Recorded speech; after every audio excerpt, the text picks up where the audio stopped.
Right. Write once, read many. Arc 7. So,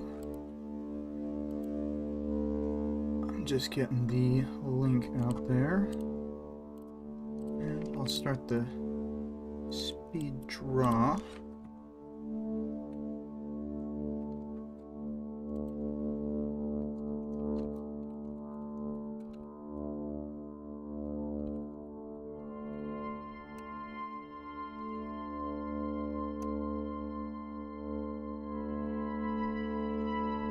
Okay. Well,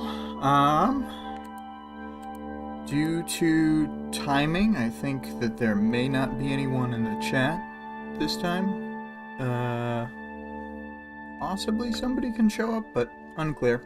So, this is gonna be more podcasty than streamy, I think.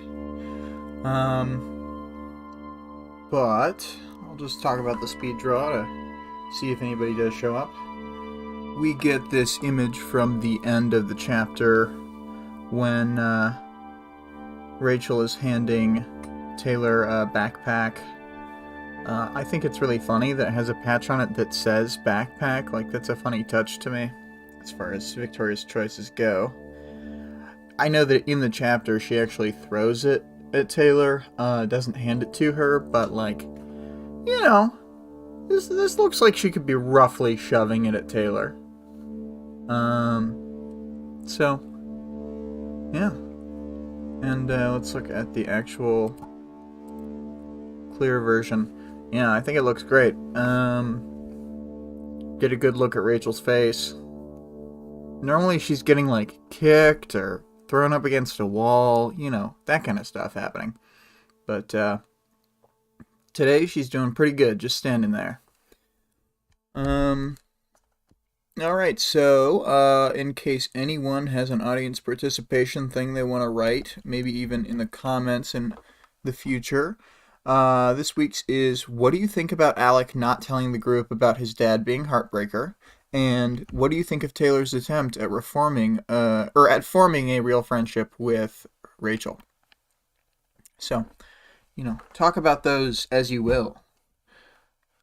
As for the themes this week, I guess like altered psychology, the way that I've never put it exactly like that, but oh, 2 + 4 × 5 is here now. That's cool. Oh my word, Vale is here too. Everybody's kind of here. Vale says, "Hey, need a favor." What is that favor, Vale? Or am I asking you for the favor? Anyway, while that's being said, I think that the sort of mental differences between capes, like the different brain operation. Oh man, Vale is out internet and power from the hurricane. Jeez. Okay. Well, very arcs 9 through 16.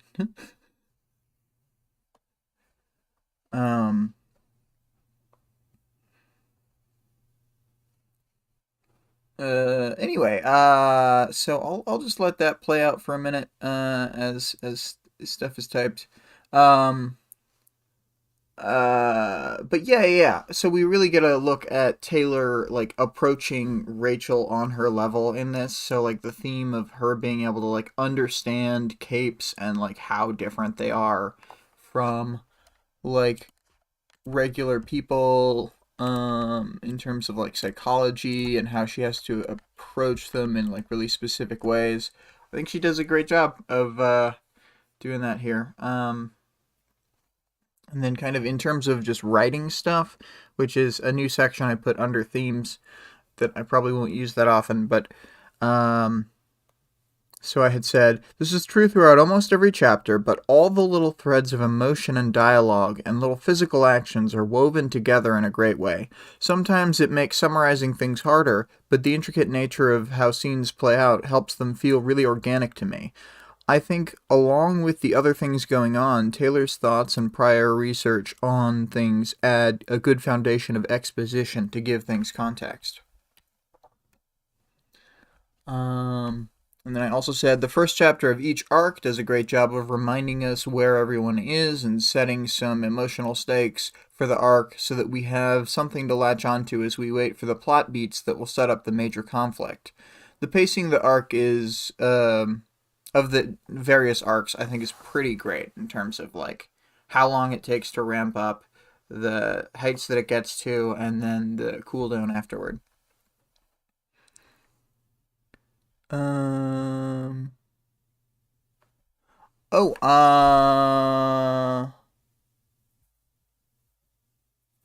Oh, yes. Can I add some people on Discord? Because they're in my channel and and you likely can't make the Ward Book Club. Yeah. Let me go ahead and do that. Um, so I will put this in the general maybe. Wait. If 2 plus 4 times 5 is already typing in Discord, it's probably happening that way. Um, I'm gonna see how that plays out to see if 2 plus 4 times 5 is typing that out because I may not need to send those ats, and I should probably focus on the thing. Um, uh, I see. Um, yes. Cool. Well, I'll let you guys work that out. Uh, but let's see here. Going back to the chapter. Let's see here. So for 7.1, we start in the middle of a sparring session between Brian and Taylor. They're in the loft. It's the next morning from the chapter 6.9, when Taylor had run away from home. This scene feels like it does a good job at expressing the current skill gap between Taylor and Brian. They don't spar with powers, so it's all down to like regular martial skill and like size and stuff. Um, and then some of the exact maneuvering that they do has Taylor knocking Brian down, and then he rolls over, and she like falls down with him, and he rolls over and is on top of her. Um, then he grabs each of her wrists in the struggle and has her arms up above her head, and Taylor suddenly gets all horned up like crazy. It's a start, he smiled down at me. Realizing the position he had me in, feeling pressure of his thighs against my hips, his weight resting partially on my lower body, I must have blown a synapse. My thought process ground to a halt. It didn't help that the first place my mind went was interpreting his start as this position leading to something else. Oh, Taylor. My God. You're right in front of Lisa. But he's just telling her that she's making progress with their sparring. He's giving her advice on what to do and so forth, all the while he hasn't actually gotten up off of her. You going to let her up, or are you enjoying this too much? Lisa is watching from over the back of the couch and teasing Taylor. Brian's seemingly oblivious to Taylor's interest, but everyone else knows. Sorry, Taylor. You want to go around, Lise? Not dressed for it. It's too early in the day, and I wouldn't deny Taylor her fun. Yeah, we get a lot of, just in this early bit, Lisa, well, I mean, just anytime she can throughout the story, teasing her and trying to push them together. Taylor's annoyed, but Lisa winks at her. Brian and Taylor square off again. Both of them are just waiting for the other to make a move, and Lisa says that she's surprised they're up for this after riding the dogs last night, and is especially surprised Taylor is able to spar since she went on her morning run today. Yeah, and I mean, if Lisa was going to spar today, if we think about it, this is the morning after she got hit by Arms Master's, like, projectile flail head thing. And then let's see here. Nice. All the messages seem to be getting out between the people who were involved in the Wildbow club, so that's pretty cool. Let's see here. Anyway, so I was at Taylor says that her knees are crying out in pain. Brian almost starts another attack on Taylor, but despite talking, she starts to defend quickly and he backs off again. She says it keeps her mind on stuff to stay active, and Brian asks if she's okay. Taylor kind of defers to Lisa. She shrugs at her and looks over. I think she doesn't want to verbalize or talk about the stuff quite yet. I mean, she does in just a moment, but Lisa tells Brian, Taylor went home, Lisa explained. Got in an argument with her dad, came back here, might be staying here a while. Yeah? Taylor confirms this, and she goes on to say that she never really had a rebellious phase, but she's 15, so this is her rebellious phase. She doesn't seem to have the, perspective to be able to see that. But she explains that until last night, she thought they were close in a way where something like this wouldn't happen. During this explanation, Taylor had already been trying to subtly change the subject and start the fight again by stepping into Brian's range and pretending to have her guard down. But then she verbally pivots by asking Brian how she should start an attack given their strength and reach differences. He says to go for a weapon, and she says that's not realistic in the sparring scenario. Then he admits she's already doing the right thing, waiting for him to make the first move. 2 + 4 × 5 hits it. Oh yeah, Tattletale did get thwacked in the stomach by Arms Master's wrecking ball thing, or grappling hook, or whatever he had it set to. Vale says Tattletale doesn't fare well in fights. Yeah.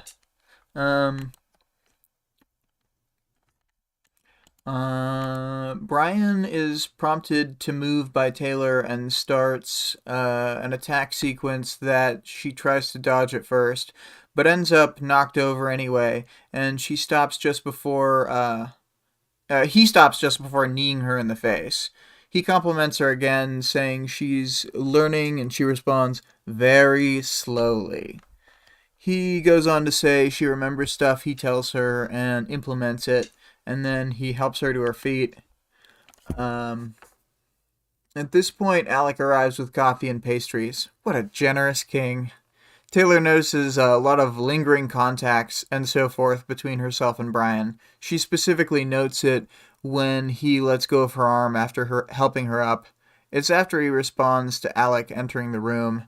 So, it's enough for Alec to say a few sentences, then him to say a few sentences, then he lets go. They walk over to the couches as a group, and Rachel joins the scene. So the Undersiders are there. All the Undersiders are there. Lisa, Rachel, and the dogs on one couch. Alec, Brian, and Taylor on the other. Brian and Taylor are making body contact, so Taylor is super in her own head about it, and worrying about stuff like sweat and body odor and so forth again, as she tends to do. Let's see this. So Brian wants them to go over stuff now that they know who the boss is, saying that instead of their usual majority rules style of voting, they're going to have to be unanimous to be in for them to join COIL. As far as I'm concerned, this is too important, too game-changing, for us to go ahead with it if anyone's going to be unhappy or upset. We come to a consensus or we don't do it. I think this is really sensible. If one one or possibly two of them had strong reservations about joining and they did anyway, it could cause major issues down the line. And then before they really broadcast, then before they really broach the subject or vote, Brian moves them to the topic of Alec's past identity and dad. Alec rolls his eyes. Not a chance we can ignore that. Brian asks, and Alec tells them that his dad runs a group in Montreal. Brian keeps pressing, and Alec admits his dad is Heartbreaker. My eyebrows went up at that. Lisa whistled. After Coyle let slip that detail slip, I made a mental list of possibilities. Had it narrowed down to 4. Heartbreaker was 1. The pieces fit, but it was so hard to believe. He's big, Brian said. No, Alec shook his head. He's scary. He's newsworthy, but he's not all that. And then I had put in parentheses here, what if Gallant was evil? Heartbreaker has an unblockable range attack like Regent has, except rather than firing muscles, he permanently changes people's emotions, and he can do it without needing anything more than to be in close proximity. Alec is, of course, selflessly thinking of his friends and trying not to scare them as he downplays Heartbreaker. We all know what a kind soul Alec is, always thinking of his friends. And then Vale said something that became retracted. My word. Then 2 + 4 × 5 said, Heartbreaker's power is terrifying. Yeah, it's pretty bad. It's one of the many powers that you don't want to deal with at all. There's kind of a lot of powers like that, actually, that you really don't want to deal with. Boy, I don't want to fight that guy, you think. Taylor mentally reviews what she knows about Heartbreaker. She grew up hearing about him on the news and thinks through him using his power to brainwash women. Drawn to their natural conclusion, his methods meant he had lots of kids, Alec included. Damn, I muttered. I asked Alec, you grew up with that guy? He shrugged. It was normal to me. Taylor tries to ask for more details, and Alec says the women only liked his dad, so they weren't nice to him or his siblings. Details, Lisa said. Come on, talk. I'm not a talkative person. Talk or I kick your ass, she threatened. Seconded, I added. Alec's family was rich, what with all the supercrime and such. He didn't need to go to school, and sometimes he did take care of the babies, he said, but he didn't have any responsibilities most of the time. When he mentions that some of his siblings went to school just to avoid their dad, Taylor asks for more detail about this. Alec says his dad had kids on purpose and that he didn't really give them any attention unless it was to discipline or test them. Alec goes on to say that they would be tested on their birthday or whenever Heartbreaker had a bad day. Testing them was basically him trying to force them to have a trigger event. And I mean, wow.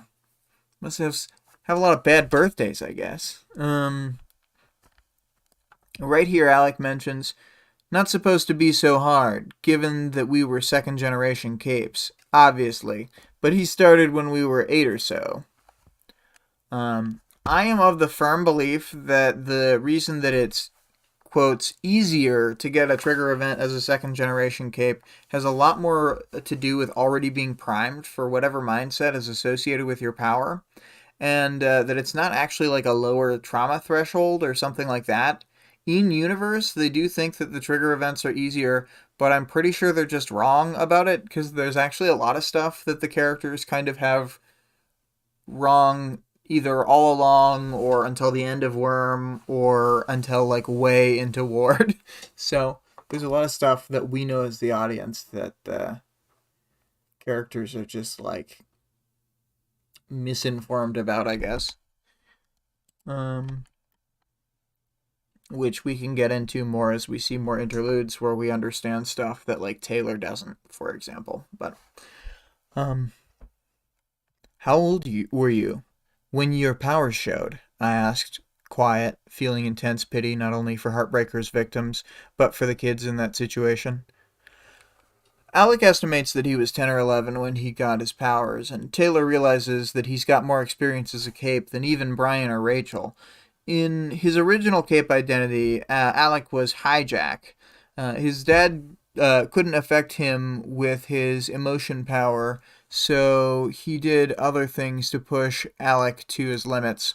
He made me do stuff that was dangerous, stuff that was hard on my conscience.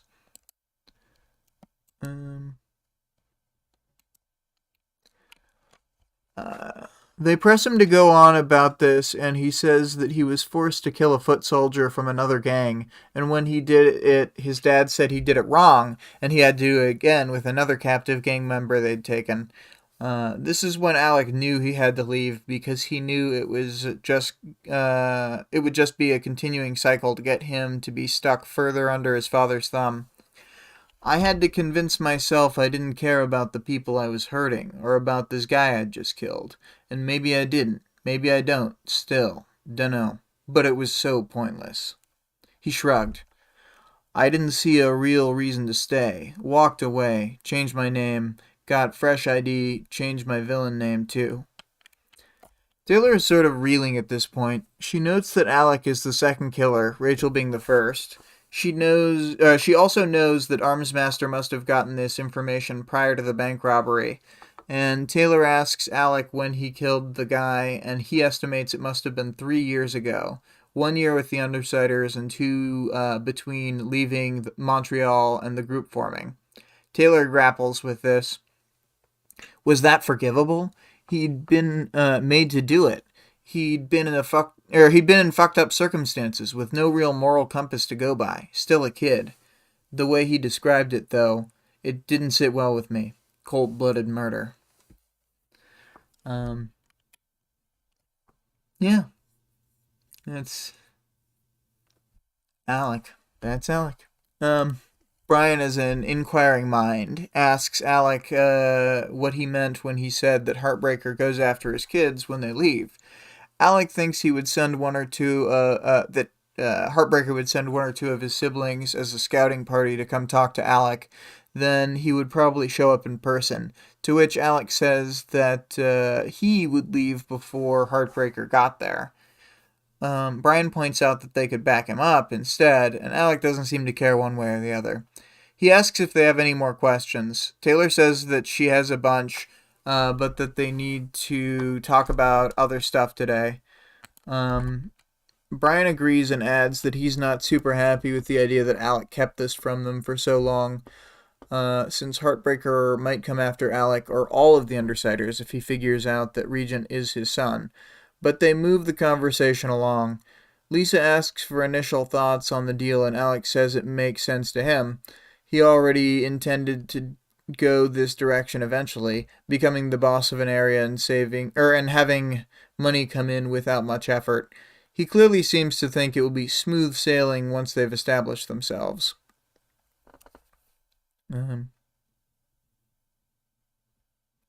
Taylor's like, damn, I bet he could have gotten me into AR.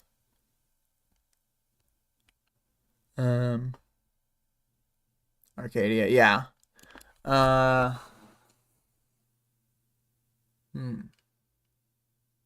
Yeah, that'd be like a good thing that'd be something that Taylor could have asked for from Coyle for real. She doesn't know that he knows her regular identity yet, but yeah, that's a decent thing. Anyway, initial thoughts on the deal. Alex says it makes sense to him. Blah blah blah blah blah. Taylor kind of rebukes the idea that Alec has that it'll be easy. Says that it might be a lot more work than he's thinking, and that it depends on a lot of factors, like if Coyle's even successful, or if he screws up and they get a lot of heat from New York and Boston capes by being too much of a problem. Alec thinks it'll be fine. Brian says this reminds him of what happened, or what he said before the bank robbery, and that they're most successful when they choose their encounters. Points out the Bakuda fight when they didn't set the terms of the engagement is the closest they ever came to getting killed. consider that we'll be the ones on the defensive if we're holding this territory and taking on all comers.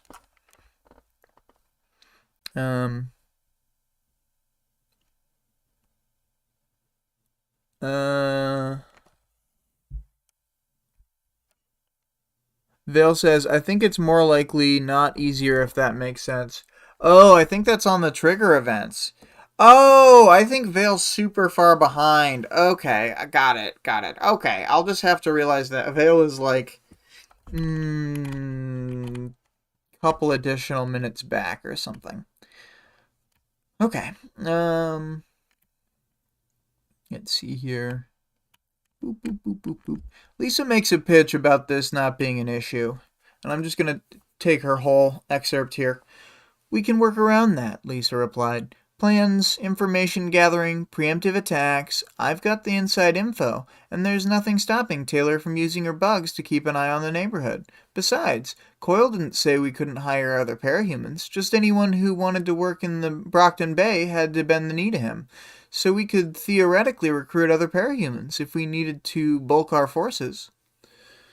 I guess that's more, if we needed to, bulk our forces.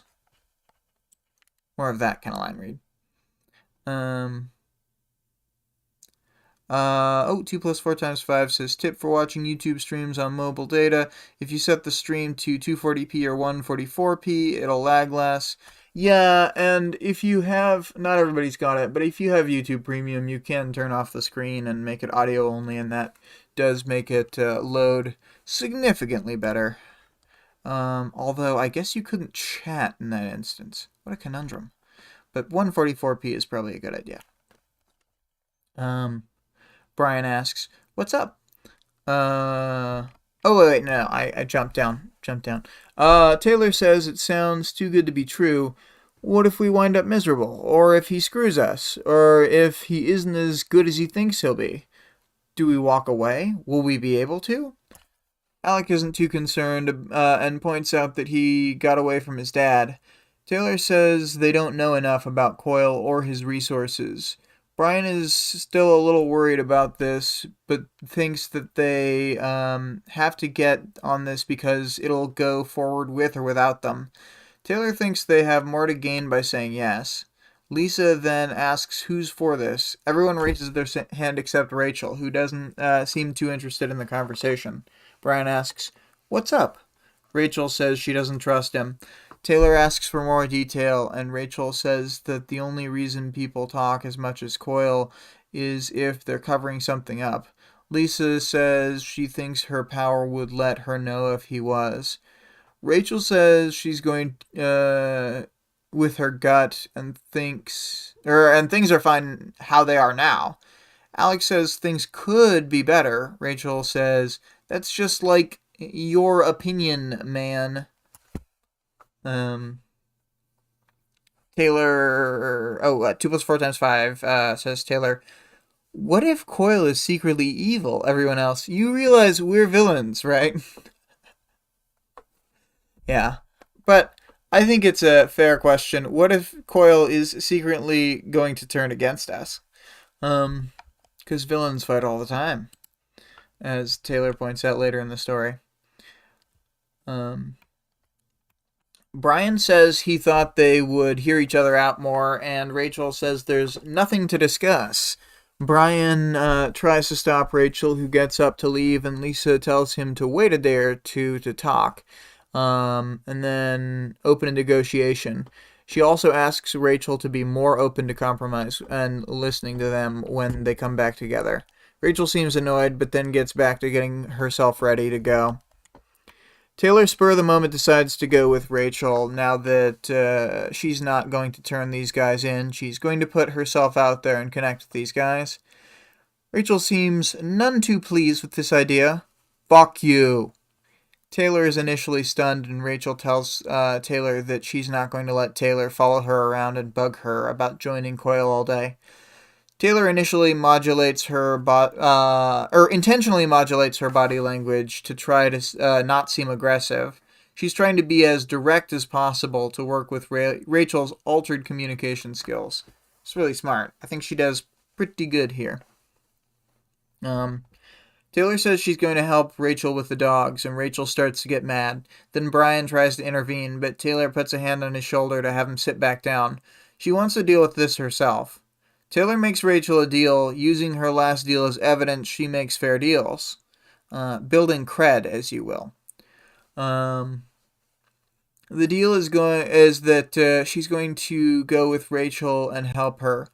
If Taylor brings up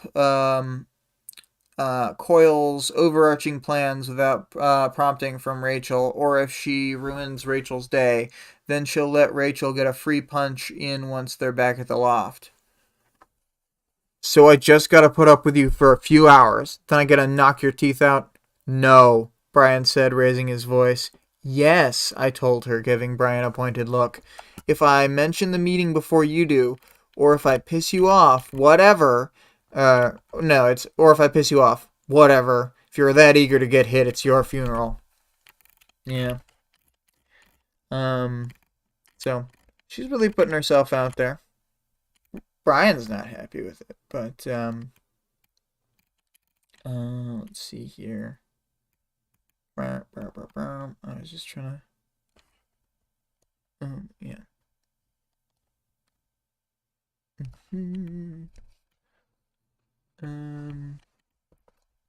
One punch, however you want it. It's kind of funny. Okay, those are both. And again, we get some good italicized stuff here. We get the no and the yes from Brian and Taylor are both italicized, so we can sort of tell they're emphasizing it. Let's see here. Rachel throws her backpack to Taylor. As I hurried her way to get my running shoes on, Alec hissed at me, "You're crazy." Taylor thinks he might be right, but she's going to reach out to Rachel either way. I hope this wasn't something I was going to regret. Vale says, I'm on 143 for safety. Good job, good job. So that's the end of that chapter. I think it's a really good opening chapter. It's kind of showing us the new standard length is going to be, and I haven't been counting these in words yet. I sort of scroll by how far past the chapter markings on each thing it is, and it's like, and I'll start doing it by words probably. It's like two and a bit pages of text past the final chapter markings for the glowworm chapters that are the bridge between Worm and Ward on the little chapter rankings. So that's interesting. And 2 + 4 × 5 says the previous deal Taylor brought up was in Arc 5 when she said, "If you answer my question, I'll pay you these extra 2 bags of drug money and leave you alone." And Rachel's response was just, "I don't know." I remember that detail taking me a while to figure out on first read. Oh yeah, I should have brought that up. It's the stuff that happens in and ever the Rememberer. I instead just use the chapter images to remember which chapters things happen in. It is the stuff that happens at the end of chapter. Did I misfile these?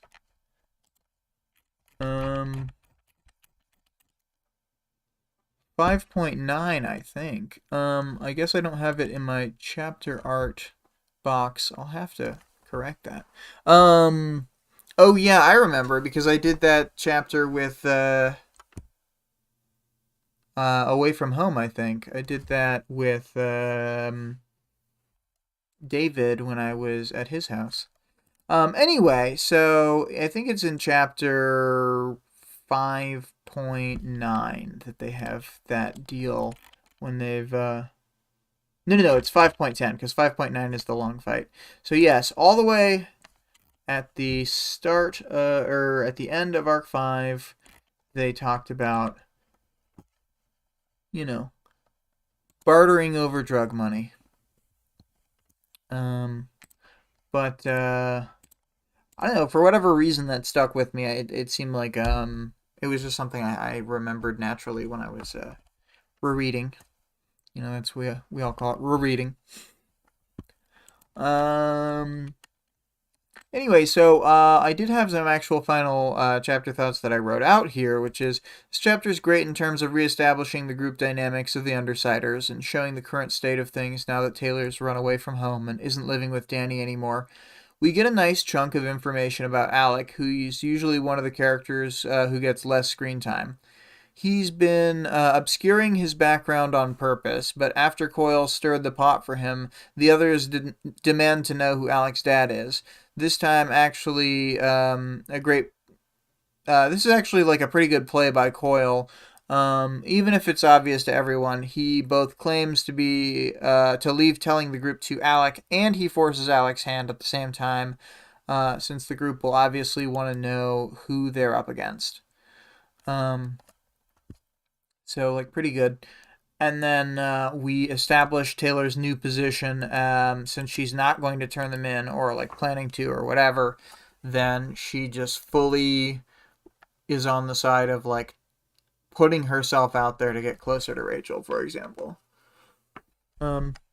Anyway, great establishing chapter. Most of the point ones are great. I can't think of a bad one. But I will leave it open to when I go through each one. Oh man, and like 9.1's really great. Anyway, so we'll move on to chapter 7.2. Rachel leads the way as they head through the docks. The dogs are pretty good on leash and stop to smell things, but always keep up. Taylor realizes that Rachel is actually more content when they're alone and thinks to herself that Rachel might actually be less happy now than when she was alone, because being around people is so much, or it's so much stress. Being around people so often, rather, is very stressful for her.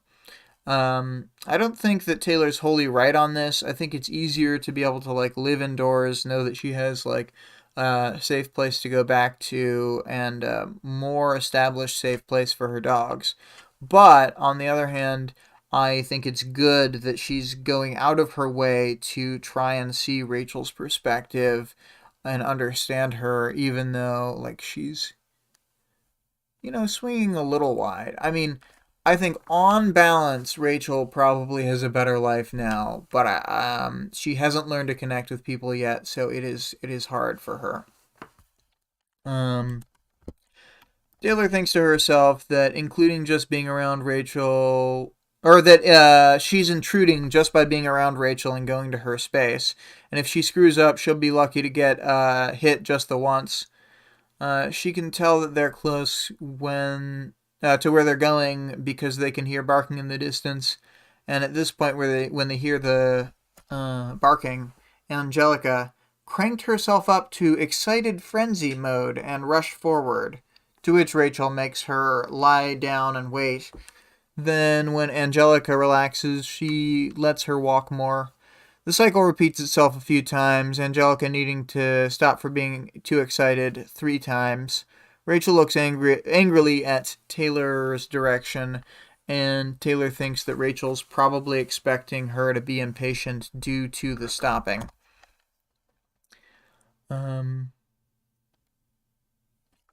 Oh, Vale says, gotta drop battery. Take care. Bye. Bye, Vale. Hope things turn around with the crappy um, hurricane stuff, and if you're watching this later, you know, yeah, I don't know. It sucks that you guys are affected. You and who else was it? Blissful Catastrophe. Ugh. Um, you know, we're thinking of you. Not that does a super lot, but maybe it helps to know that people care. Anyway, bye. um. Anyway, so Taylor thinks about Rachel's history with, Taylor asks about Rachel's history with Angelica. She's had her for 5 months, and Taylor compliments how well trained she is. Says she's better trained than any dog she's seen that isn't one of Rachel's. They start moving, and this time Angelica doesn't pull. She gives each of the dogs treats as they move along, not breaking her stride.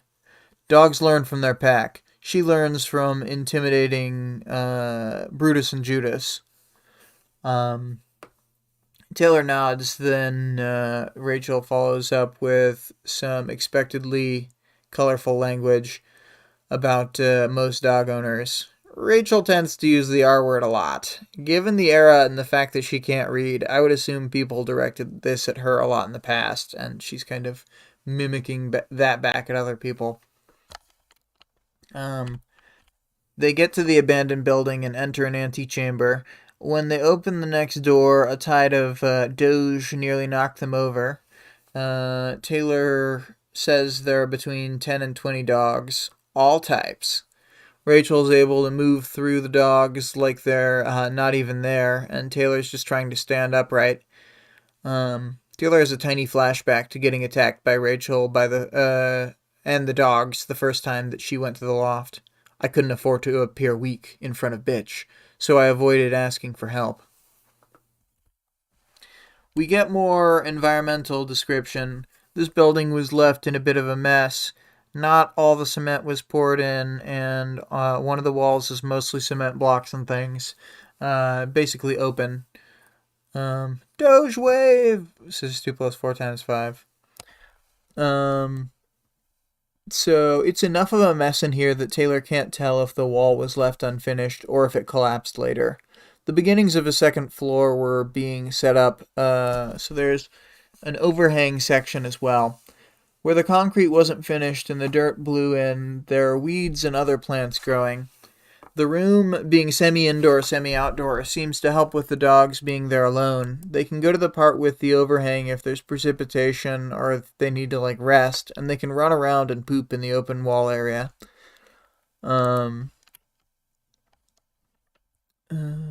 Rachel empties dog food from 2 bags that are on pallets into a big trough. She actually just pulls a knife along the side so that she can do it really easily. It's pretty cool. She's cool. And Rachel, once she's done that, then the dogs leave Taylor alone to get the food. A couple dogs start roughhousing around the food. Sirius, the black lab, is a newer dog, and he's not used to being there yet, so still has a hard time getting along with the other dogs. A third dog joins the fray to help the small doge that Sirius was accosting, and the fight is right next to Taylor, bumping into her legs. Taylor keeps backing up, and now she's backed into a wall as best she can, but the fight keeps moving toward her. They're really going at it. Let me know if he draws blood.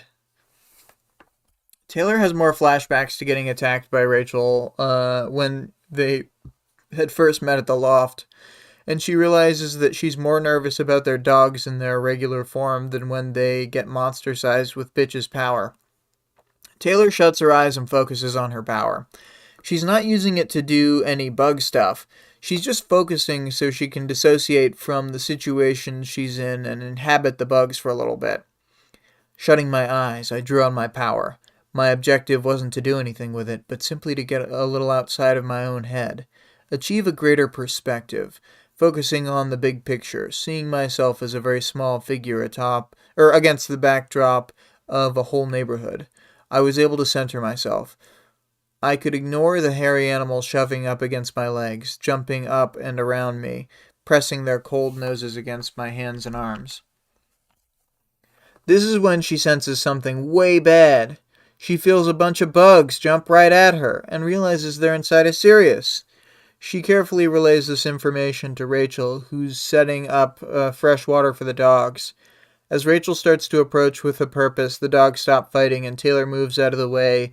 As Taylor moves out of the way, she gets Sirius's collar and Rachel shoos the other dogs away. Worms, but not like tapeworm, I can't see through their eyes or anything. I don't know what they are, so I can only tell you what I know. They're mostly juvenile, only a few adult. Is that why it's called Worm? A question we will ask ourselves many times. That's what I should have called this show, actually. Is that why it's called Worm? But it's too late now. Oh my god, title drop, says 2 plus 4 times 5. Rachel knows right away that what this is and asks a few questions to get more information. Taylor confirms a few spots on Sirius where she can sense the bugs.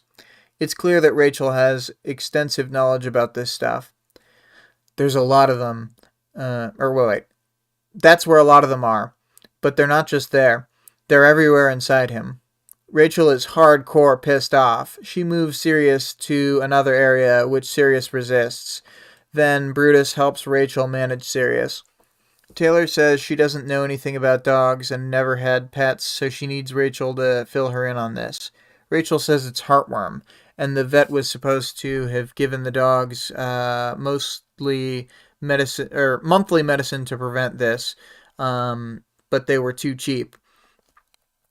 She says this is the second dog from that shelter that has had heartworm. Taylor asks Rachel, or what Rachel's going to do with him. We are going to help him, she says. Taylor starts to say that she doesn't think that she can help him with this because she'll hurt him if she tries to move them, and she isn't sure that she can. I mean, they're in his bloodstream, and the closest thing to an exit would be his lungs. I think they would bleed too much. Rachel has a different plan in mind anyway. She has Taylor get a chain, and then she hands Taylor a carabiner and has her set up the chain around the base of a rusted-out crane that was left by the construction people. Rachel's been powering up Judas, Brutus, and Angelica, who are all at about half of their full size. When Taylor gives her the chain, she sets up a web of chain and carabiners around Sirius and attached to different things. Winding around his neck, body, stomach, and between his legs. What's going on? I'm using my power on him. He's not trained. Wait, didn't a dog kill some people back when you first had your powers? Yup. So this is really dangerous. Yup. Okay, I exhaled slowly. What can I do? Keep out of the way for now. Okay, and so, to people only watching this in future re-listens, or to people only listening to this rather, who have their screens off, I am about to switch the art, and this time, the art isn't from Vic. The art is from Vic and I's other friend. They were together for like a collab streamer event and vacation thing. And so friend of the show, who is in the chat on many of the early episodes, M. Laffer, drew the art for this week. It was an unspecified dog by Rachel, but it happens to be like all black, so it's a good stand-in for Sirius. Although not intentionally drawn as Sirius. And I'm going to play the speed draw, because we even got a speed draw for it. So it didn't get finished, but I don't mind that it didn't get finished. I still think it's cool as hell. So the speed draw will play as Sirius transforms. So again, if M, you're ever listening to this, thank you very much for this art. I think it's great. I love it. It's crazy that you took time out of your vacation, your international vacation, to drop some art on us. Sirius immediately starts freaking out as he has Rachel's power applied to him for the first time. Taylor asks if they can tranquilize him, and Rachel tells her the power would burn away the drugs. He doesn't like it. It takes getting used to, but this is better than what he'd go through if a vet took care of him. safer. Taylor thinks that this is more dangerous for them, even if safer for Sirius. Rachel hauls on the chains and things, giving more slack where needed, and accommodates the transformation as it happens. His ears were pulled back, his face etched in fear, teeth bared. I would have been terrified he would snap at me, given how easily he could take off half of someone's face with a single bite. Or half someone's face off with a single bite. Face off, like Nick Cage. But Bitch never flinched or broke eye contact with him. Brutus is keeping the other dogs from getting close because... Oh, and I'll switch to the... No, this is the final version. Yeah. Great, crazy art. I mean... I love different weird interpretations, like Vic's art from chapter 3.8 showing like Brutus or Judas. I forgot. It's always super different. And it's great. But anyway, moving on. We have got Brutus is keeping the other dogs from getting close because they might get hurt. Rachel moves Judas and Angelica in to help her hold Sirius and give him more power. Judas distracts Sirius, and Angelica knocks him over. They kind of both sit on him, Angelica covering his back legs, and Judas even gets Sirius's neck in his jaws. But even with that, Sirius still struggles around. Rachel asks Taylor about the heartworm, which prompts her to sense out again. I felt out with my power. Whatever was going on inside Sirius's body, the worms were being churned up, disintegrating and dissolving. Taylor tells Rachel they're almost gone, and Rachel nods as they wait for the last of the worms to get torn apart by the transformation. Rachel explains why they're doing it this way without being asked. She clearly prefers this kind of interaction where she's not being prompted for information. I think this section is good at showing that Rachel has a lot of knowledge and expertise. It could be easy for people to think she's stupid for various reasons, but she kind of proves herself smart a lot.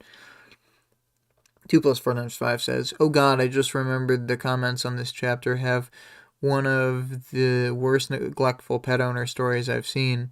I'll send a spoiler tag screenshot of the comment in the Discord." Yeah. Sounds good. And yeah, probably put why the spoiler tag is there so people who have read the story don't just go, I've read Worm. Because I might not read that sad dog story myself. I've heard a lot of sad dog stories. Heartworms have a bacteria inside them. When they die, the bacteria gets released into the dog. Having a vet treat it is a long process that involves injecting arsenic into the muscles and lots of antibiotics. Like this, his body won't just kill them, but it can kill the disease. He'll be fine by tomorrow.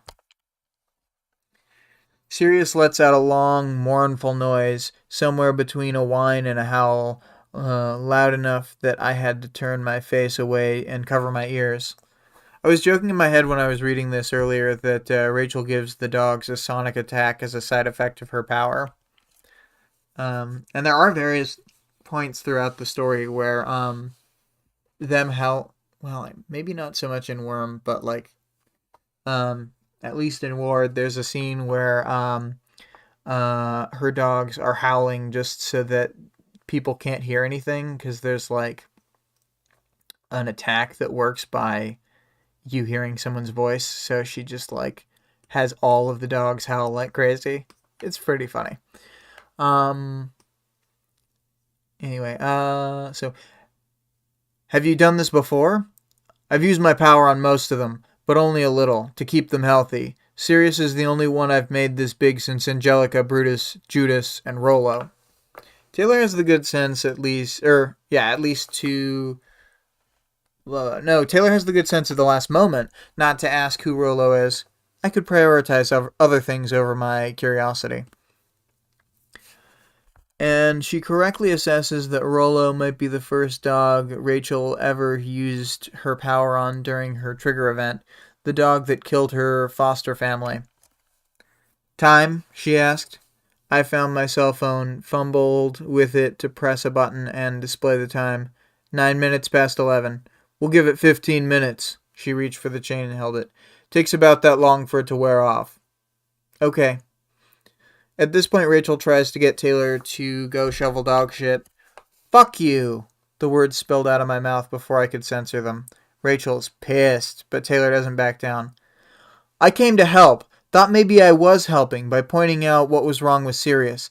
That doesn't mean I'm going to be your slave, or that it's an excuse to give me the worst jobs. You want me to pick up the poop? Cool. But I'll do that when you've got a shovel in your hand too, and you're working beside me. Rachel threatens to make good on the punching part of their deal. Taylor says if that's the reason, then she's going to hit back. Taylor feels awkward but maintains her eye contact and thinks that she can't back down. I've got Brutus. You wouldn't win the fight. Almost definitely true, I thought, but I couldn't give in. I resisted the urge to look at Brutus and told her, my voice low, you want to go there? Try it. Taylor makes a bold move, but it pays off almost right away. Rachel isn't happy, but she doesn't say any more. She stares at Taylor, then at Sirius.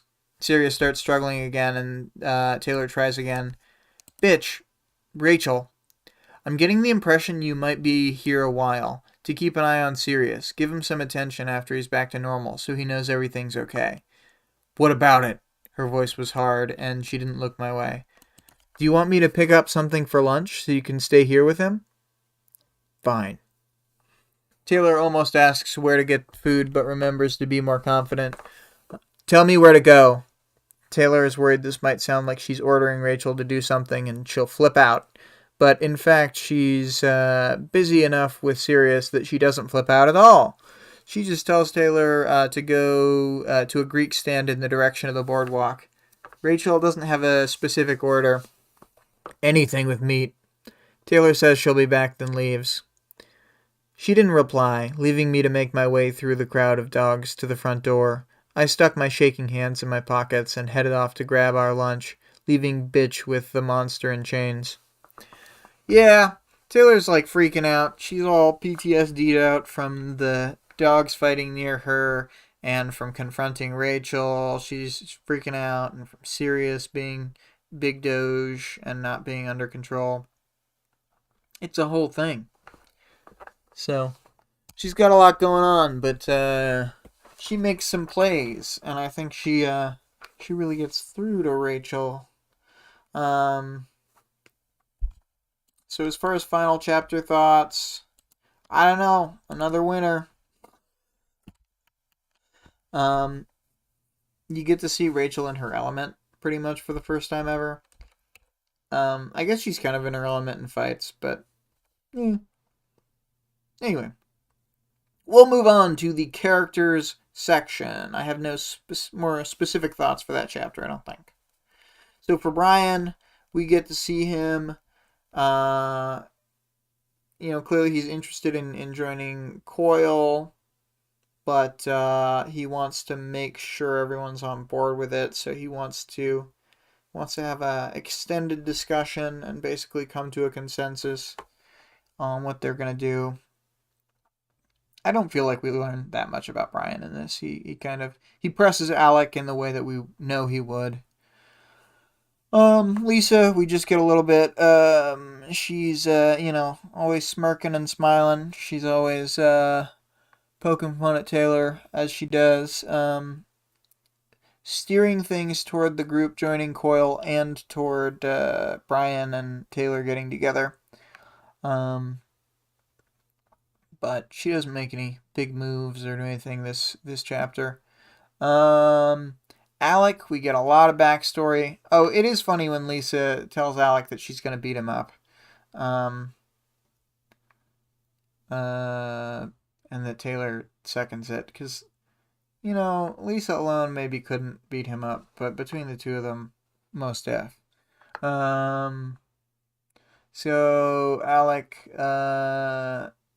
his dad's a big supervillain, and he's done a bunch of real bad stuff. Some goes mentioned here, some goes unmentioned, but you know, Alec, doer of the bad things. Uh, so Taylor will have to morally grapple with that, not only now, but at various times going forward. She will box it away a lot, but she will also think about it a lot. So Alec is someone who makes her feel uncomfortable because Taylor does bad things that sometimes mirror bad things he's done, and she's like, I'm not like that guy. Um, she hasn't thought that kind of thing yet, but oh, believe me, readers, she will. Um, let's see here. Other stuff. Yeah, his dad's like a big deal and a big piece of shit. He's like someone that nobody wants to deal with.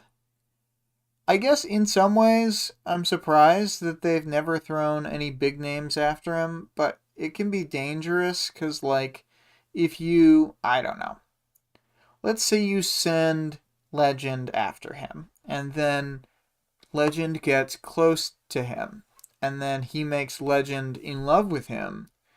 Will Legend suddenly start blasting people for Heartbreaker? He's really powerful. That'd be really bad. So you can see the conundrum in addressing the threat. Although I do think that there are several capes who are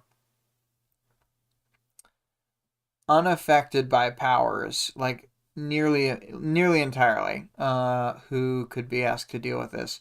But what's to say that any of those people are heroes or can leave the area they're in without like there being a problem with power shifts in their own local cape dynamic. So it's a whole thing. Villains can get really lodged in there because there's a lot of threats to deal with, and the heroes are like, who to tackle? Who wouldn't cause an ABB uh, power vacuum? Uh, anyway, moving on up from Alec to Rachel. We get a whole bunch of Rachel. This is a massive Rachel development arc. And yeah, we get some of the first successful attempts from Taylor at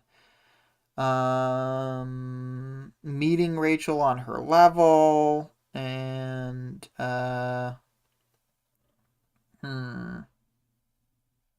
sort of how to say not only meeting Taylor on her level, or meeting Rachel on her level, but like successfully navigating a conversation. There's like rocky patches, but I think she majorly bridges the gap between them in just like a few interactions, and then it will continue. Like she's starting to build those bridges.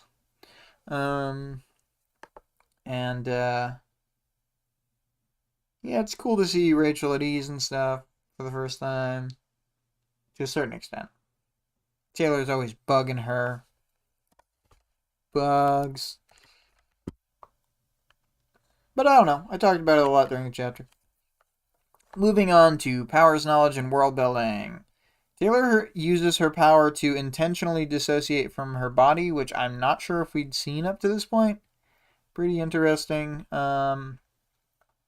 stuff. I mean, that she just directly uses as a coping mechanism. We'll sort of see her think it through and even talk about this to other people later. So that's cool. At this point in the story, Taylor still has to let the walls down to sense bugs and stuff. I feel like this is one of the last times that she does this. Most of the future stuff, she always at least passively senses her environment to like keep tabs on what's happening. 2 plus 4 times 5 says, shit, you're right, Legend is totally gay. That's not the main reason I'm saying it. Heartbreaker could do it to anyone, even if they weren't gay to start, because he can make you love him. With, evil superpowers. But Legend's a good example because Legend, I think of like the time that he catches Madcap and he's like really close to where he is. He's like in like super close proximity to the point where like Heartbreaker would be able to totally snipe him off. And like he can't just bomb an area because Heartbreaker works in a city. So like it's hard to bombard without like evacuating, and then Heartbreaker can take hostages. It's like a whole thing. And then if he does get in close and he gets tagged by Heartbreaker, he's like a battalion of tanks that can endlessly fire and basically can't be killed by any conventional weaponry. It's crazy stuff. He's very powerful. But anyway, what was I saying? She's always sensing that environment because she's always worried. Worried, hurried Taylor. Doing her best to not get snuck up on anymore because of how many times they get snuck up on at the start of the story. And then 2 plus 4 times 5 says, well, technically Heartbreaker already pretty much always has hostages. Fair. I guess I mean additional hostages. Rachel uses her power to kill the heartworms. Pretty cool. Rachel's dogs don't like getting powered up initially because it feels so weird. But as we know from when we saw Brutus's perspective once they're used to it, Brutus at least seemed to like it a whole lot. Sirius started to grow. Muscles rippled underneath his black coat, and he yelped, pulling away. Yeah, so interesting stuff with Rachel's power because we've never seen a dog who's not just totally used to it already. So yeah, that kind of brings us to a close on the powers, knowledge, and world building section. I guess there's some additional world building, just continuing the theme of there are so many abandoned buildings in the docks that there aren't even really homeless people, or unhoused people in Brockton Bay because there's just so much like abandoned portion of city. And Rachel's dogs also have abandoned building that they live in. Mm-hmm. So,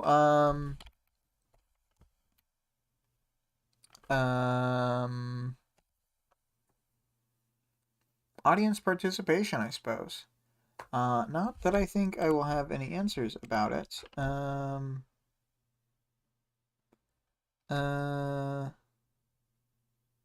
Yo, 2 plus 4 times 5, and instead of posting that sad dog story now, is it possible for you to post a small answer to each question? What do you think about Alec not telling the group his dad about his dad being Heartbreaker? And what do you think of Taylor's attempt at forming a real friendship with Rachel? And while that happens, I myself shall say that I think Alec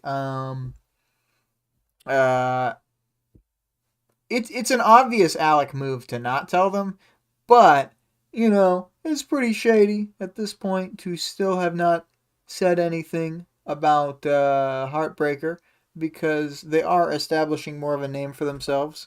I think Alec is just Tsundere. Thank you, 2 plus 4 times 5. Clearly correct.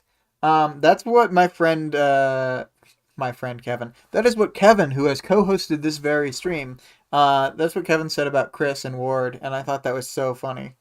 But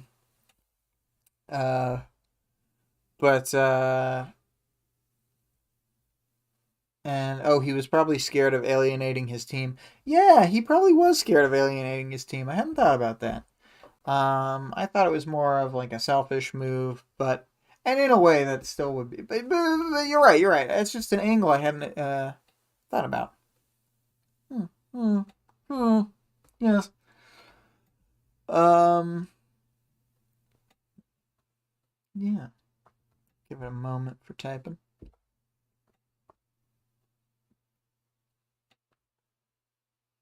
All right. The typing is ceasing. So for a moment, even if 2 plus 4 times 5 is still answering that question, I'm gonna. What do you think of Taylor's attempt at forming a real friendship with Rachel? From just me answering the question, I think she does a really strong attempt. She really goes out of her way. Oh, this is the answer to that same question. So I'll just read my own thing first, and then I'll do 2 plus 4 times 5. She really goes out of her way. She um, puts a little bit of physical harm on the line, and she helps Rachel, but she's not willing to demean herself for this. She's going to be Rachel's peer, not her underling. Um, yeah, so it's good. And then 2 plus 4 times 5 saying, as for Taylor x Rachel, I think Taylor did a pretty good job at, and then is crossed out, adding fuel to the ship, and then back in non-crossed out, handling the difficult communication problems inherent to Rachel's mentality. Yes, it. She does a good job at that, and she does a good job at people drawing pictures of them kissing later. Um, yeah. Let's see here. Cool. Glad we had some answers to them questions.